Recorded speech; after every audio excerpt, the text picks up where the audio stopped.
The sport of javelin throw dates back to the Olympics in ancient Greece. The athlete sprints down a runway and just before reaching a line on the ground, hurls the javelin forward. For the throw to count, the athlete can't step over the line, and the javelin has to land point first in the ground. This modern javelin consists of a long hollow tube and a point. The tube portion is called the shaft. This company uses strong, lightweight aluminum, but javelin shafts can also be made of steel or carbon fiber. The tube is 1.2 inches in diameter. It first goes into a taper machine where forming dies narrow the back end to very specific dimensions. The taper profile varies by model, but has to conform to international rules.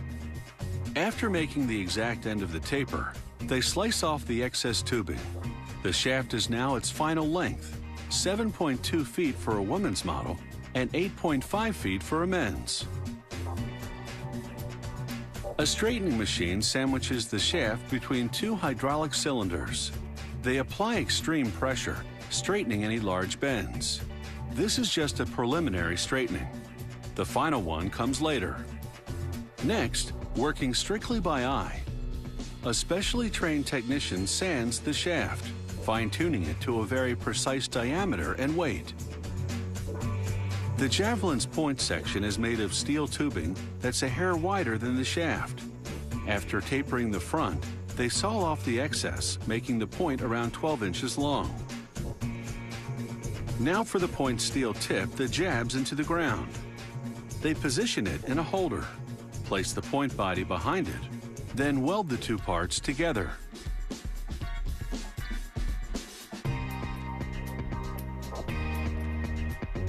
To make the point more aerodynamic, they sand down the weld line until it's flush with the surrounding steel. Using progressively finer grits of sandpaper, they polish away any imperfections until the point is perfectly smooth. Now for the final assembly. The shaft is sporting 2 coats of paint, and the point is nickel-plated to rust-proof the steel. They mark how far up the shaft the point will go and slip it on temporarily. As the javelin pivots precisely where international rules dictate, they add pieces of lead until the javelin balances. Then all the components go on a scale to ensure their combined weight abides by international rules. 1.3 pounds for a woman's javelin, 1.8 pounds for a men's. Next, they squirt a little glue inside the point and drop the chunk of lead inside. They drop in some knotted cord and ram it in with a metal rod.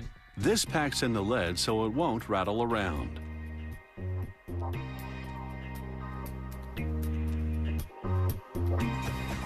They use glue to adhere the point to the shaft. They drive home the point, so to speak, by throwing the javelin against a lead slab. The force of impact pushes the point into its final position. Now they recheck the javelin's overall weight. If it's underweight, they simply tape some sheet lead to the center of gravity, where the hand grip will hide it.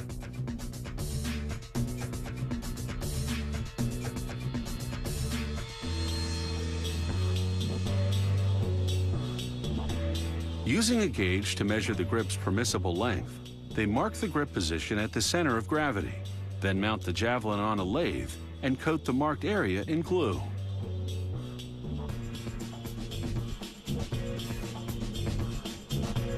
They wind cotton cord around the shaft over the glue.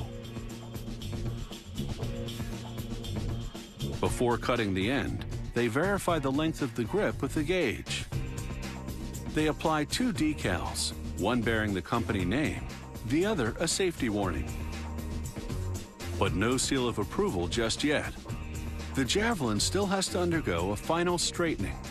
This takes an expert eye and a small hand-operated press to straighten out any bends. It's all a question of aerodynamics. The straighter the javelin, the more likely it is to go the distance.